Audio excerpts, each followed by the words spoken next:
ನಮಸ್ತೆ ಸರ್, ನಿಮ್ಮ ಹೆಸರು? ಡಾಕ್ಟರ್ ರಾಘವೇಂದ್ರ ಅಂತ ಅಂದ್ಬಿಟ್ಟು ದಾವಣಗೆರೆ ಸಿಟಿ ಕೋಚ್ ಆಗಿ ಬಂದಿದ್ದೇನೆ. ಸರ್, ದೂರದ ದಾವಣಗೆರೆಯಿಂದ ಬಂದಿದ್ದೀರಾ ನಮ್ಮ ದಕ್ಷಿಣ ಕನ್ನಡಕ್ಕೆ. ಸೊ ಇಲ್ಲಿನ ವಾತಾವರಣವೆಲ್ಲ ಹೇಗೆ ಅನಿಸ್ತಿದೆ ಸರ್ ನಿಮಗೆ? It was a good atmosphere. ಭಾಳ ಖುಷಿ ಅನ್ನಿಸ್ತಾ ಇದೆ. ಫಸ್ಟ್ ಟೈಮ್ ನಾನು ಫಾರ್ ದಿ ಅಥ್ಲೆಟಿಕ್ ಮೀಟಿಂಗ್ ಬರ್ತಾ ಇರೋದು all India university. Really wonderful organisation from the Alva's college of physical education and ಮತ್ತು ಆಳ್ವಾಸ್ ಮತ್ತು Rajiv Gandhi university. They organised so for ಒಂದು ಒಳ್ಳೆ ವರ್ಲ್ಡ್ ಒಲಿಂಪಿಕ್ ಗೇಮ್ಸ್ ರೀತಿಯಲ್ಲಿ ಆರ್ಗನೈಸ್ ಮಾಡಿದ್ದಾರೆ. ಭಾಳ ಖುಷಿ ಅನ್ನಿಸ್ತಾ ಇದೆ ರಿಯಲಿ. ನಮ್ಮ 2030 ಕಾಮನ್ವೆಲ್ತ್ ಗೇಮ್ಸು ಇಂಡಿಯಾದಲ್ಲಿ ಆರ್ಗನೈಸ್ ಮಾಡ್ತಾ ಇರೋದ್ರಿಂದ it is one of the best mega event. ಭಾಳಷ್ಟು ಜನ ಅಥ್ಲೆಟ್ಸ್ಗೆ it is a good platform for the upcoming Commonwealth games ಅಂತ ಅನ್ನಿಸ್ತಾ ಇದೆ. Really will get a good athletes in future for the Indian team contingent ಅಂತ ಅನ್ನಿಸ್ತಾ ಇದೆ. Sir, ನೀವೊಬ್ಬ coach ಆಗಿ ಎಲ್ಲ ಸ್ಟೂಡೆಂಟ್ಸ್ಗಳು ಒಂದೇ ರೀತಿಯಲ್ಲಿ ಇರುವುದಿಲ್ಲ. ಕೆಲವರು ಒಂದೊಂದ್ಸರಿ ಸೋಲ್ತಾರೆ, ಒಂದೊಂದ್ಸರಿ ಗೆಲ್ತಾರೆ. ಸೊ ಸೋತವರಿಗೆ ನೀವು ಹೇಗೆ ಮೋಟಿವೇಶನ್ ಕೊಡ್ತೀರಾ ಸರ್? ಡೆಫಿನೆಟ್ಲಿ ಸೋತವ್ರಿಗೆ ಅನ್ನೋದಕ್ಕಿಂತ it is a they are not defeaters, they are the upcoming champions ಅಂತಲೇ ಹೇಳ್ತೀನಿ. ಯಾಕಂದರೆ ಸೋತ ತಕ್ಷಣ that is not end of our story. So we have to try the success. ಯಾವಾಗಲೂ failure is the first step of success ಅಂತ ಕರೀತಾರೆ. Without failures we can't read the lessons with the greater success ಅಂತ ಏನೋ ಹೇಳ್ಬೋದು. ಹಾಗಾಗಿ ಸೋತವ್ರಿಗೇನೆ ಹೇಳಲಿಕ್ಕೆ ಇಷ್ಟಪಡ್ತೀನಿ, we are going to ನಮ್ಮ ಲೂಪೋಲ್ಸನ್ನು ನಾವು ತಿದ್ದುಕೊಂಡು we can achieve a more in greater success for the upcoming ಚಾಂಪಿಯನ್ಶಿಪ್ಸಲ್ಲಿ ಆಗಿರ್ಬೋದು, ವರ್ಲ್ಡ್ ಯೂನಿವರ್ಸಿಟಿ ಗೇಮ್ಸಲ್ಲಿ ಆಗಿರ್ಬೋದು. ಮತ್ತು they are all qualifying athletes ನಾವು for the world university games. It is a greatest stage to participate in that events. ನಮ್ಮ Indian contingent really they are very much lucky to participate in that events. ಅಂಥದ್ರಲ್ಲಿ ನಾವು next upcoming ಇವೆಂಟ್ಸಲ್ಲಿ we can be depress when we lost. So the present situation, it is one of the best lessons what we think of. Sir, as a coach ಆಗಿ ನೀವು ನಿಮ್ಮ ಲೈಫಲ್ಲಿ face ಮಾಡಿದಂತಹ biggest challenge ಏನಿದೆ sir?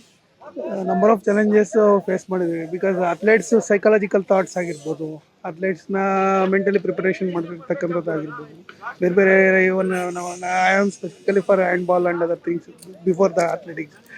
So ಇದೆಲ್ಲ ಏನಾಗುತ್ತೆ, challenges ಒಂದು ರೀತಿಯಲ್ಲಿ ಅವ್ರನ್ನ ಸೈಕಾಲಜಿಕಲ್ ಮೋಟಿವೇಶನ್ ಮಾಡ್ತಕ್ಕಂಥ ವಿಧಾನ ಆಗಿರ್ಬೋದು. And we have to convince the all the sectors including family, parents ಆಗಿರ್ಬೋದು, ಜೊತೆಲಿ ಅವ್ರದ್ದು ಇರ್ತಕ್ಕಂಥ ಡಿಫಿಷಿಯನ್ಸಿಯನ್ನು ನಾವು ಹೊರಗಡೆ ತೊಗೊಬಂದು ಅವ್ರನ್ನ you have to bring in to the biggest arena. ಅದನ್ನು ತರಬೇಕಾದ್ರೆ ಸಾಕಷ್ಟು ಚಾಲೆಂಜಸ್ಸು ಈ ರೀತಿ ಫೇಸ್ ಮಾಡಬೇಕಾಗ್ತದೆ. ಫೈನಾನ್ಷಿಯಲ್ ಪವರ್ಸ್ ಆಗಿರ್ಬೋದು, ಬೇರೆ ಬೇರೆ ರೀತಿಯಲ್ಲಿರ್ತಕ್ಕಂಥ ಚಾಲೆಂಜಸ್ನ ಫೇಸ್ ಮಾಡಿ ಇವತ್ತು ನಾವು ಅವ್ರನ್ನ ಒಂದು ಬಿಗ್ಗೆಸ್ಟ್ ಏರಿನ ಸಾಧನೆ ಮಾಡಲಿಕ್ಕೆ ಅವಕಾಶ ಮಾಡಿಕೊಡ್ಬೇಕಾಗ್ತದೆ. ಸೊ ಆ ಅಥ್ಲೆಟ್ಸ್ಗೆ ನಾವು ಯಾವತ್ತೂ ಸಪೋರ್ಟ್ ಆಗಿ ನಿಲ್ಬೇಕಾಗ್ತದೆ. ಸರ್, ನೀವು ದಾವಣಗೆರೆಯಿಂದ ಬಂದಿದ್ದೀರಾ. ನಾವು ಪ್ರೊವೈಡ್ ಮಾಡುವಂತಹ ಫುಡ್ ಸ್ವಲ್ಪ ನಿಮಗೆ ವಿಭಿನ್ನ ರೀತಿ ಅನ್ನಿಸ್ಬೋದು. ಸೊ ನಾವು ಪ್ರೊವೈಡ್ ಮಾಡಿದಂತಹ ಫುಡ್ ಬಗ್ಗೆ ಹೇಳುವುದಾದ್ರೆ, ಅಕೊಮಡೇಷನ್ ಹೇಳುವುದಾದ್ರೆ, ನಿಮ್ಮ ಒಪಿನಿಯನ್ ಏನಿದೆ ಸರ್? ರಿಯಲಿ ಆ ವಿಚಾರದಲ್ಲಿ we are very most lucky ಅಂತಲೇ ಹೇಳ್ಬೋದು. ಯಾಕಂದರೆ ನಮ್ಮ ಫುಡ್ ಆ್ಯಂಡ್ ಅಕಾಮಡೇಷನ್ ಬಗ್ಗೆ it is a greatest thing. ಯಾಕಂದರೆ ಆಳ್ವಾಸ್ ಆ್ಯಂಡ್ ರಾಜೀವ್ ಗಾಂಧಿ ಯೂನಿವರ್ಸಿಟಿ ಇವತ್ತೇನು ಫುಡ್, ನಾನು ಮೊನ್ನೆ ಸರ್ ಹತ್ರ ಕೇಳಿದೆ, free food and free lodging really. ಯಾಕೆಂದರೆ ಭಾಳಷ್ಟು ಜನ ನಾವು ನಾರ್ತ್ ಇಂಡಿಯನ್ ಯೂನಿವರ್ಸಿಟೀಸಲ್ಲಿ ಹೋಗಿದ್ದೀವಿ, they will charges for bed also per day. Last time ನಾನು ಜೈಪುರಲ್ಲಿ ಹೋಗಿದ್ದೆ, ರಾಜಸ್ಥಾನಲ್ಲಿ. They will charge for per day 300 rupees for bedding charges. ನಮ್ಮ ಅಥ್ಲೆಟ್ಸ್ಗೆ I paid for more than 4,000 to 5,000 rupees for bedding charges. ಅಂಥದ್ರಲ್ಲಿ ಇಲ್ಲಿ ಹೈಜಿನಿಕ್ ಇರ್ತಕ್ಕಂಥ bed, ಕಾಟು, ಅಂಥ ಚಳಿಯಲ್ಲೂ ನಾವು ಒದ್ದಾಡಿ ಬಂದಿದ್ದೀವಿ. So they are providing free bed ಅಂದರೆ and free lodging. It is not a easy thing. Food ಕೂಡ ನೀವು ನಂಬ್ತಿರೋ ಬಿಡ್ತಿರೋ, it is one of the best food for this situation. ನಾವು ಅಲ್ಲಿ ಫುಡ್ ಕೂಡ ಪೇ ಮಾಡಿ ಬಂದಿದ್ವಿ ಲಾಸ್ಟ್ ಟೈಮು. ಸೊ ಅವ್ರು ಏನು ಕೊಡ್ತಾ ಇದ್ದಾರೆ, ಇಟ್ ಈಸ್ ನಿಜವಾಗ್ಲೂ ಮಂಗಳೂರು ದಕ್ಷಿಣ ಕನ್ನಡ ಜಿಲ್ಲೆ ಎಲ್ಲ ದೇವತೆಗಳ ವರಪ್ರಸಾದ ಅಂತಲೇ ಅಂದ್ಕೊಂಡಿದ್ದೀವಿ ನಿಜವಾಗ. ಯಾಕಂದರೆ it is having A biggest. ಭಾಳ ಜನ ಅಥ್ಲೆಟ್ಸ್ ನೋಡ್ತಾ ಇರ್ಬೋದು ಇವತ್ತು, ಭಾಳ ಜನ ಕೋಚಸ್ಗೂ ನಾವು ನೆನೆ ಹೇಳಿದ್ದೀವಿ.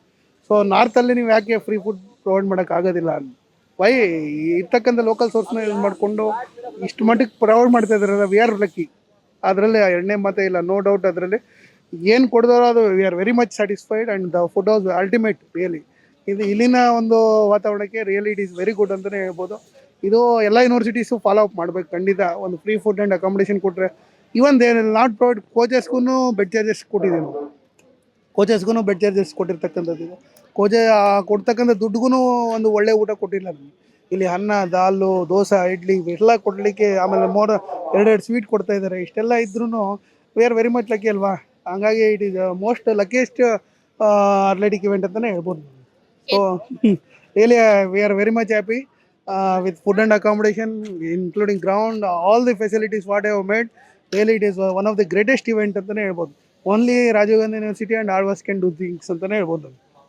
Okay thank you so much sir ನಿಮ್ಮ ಅಭಿಪ್ರಾಯಗಳನ್ನ Thank you ತಿಳಿಸಿದ್ದಕ್ಕೆ. very much. Thank you.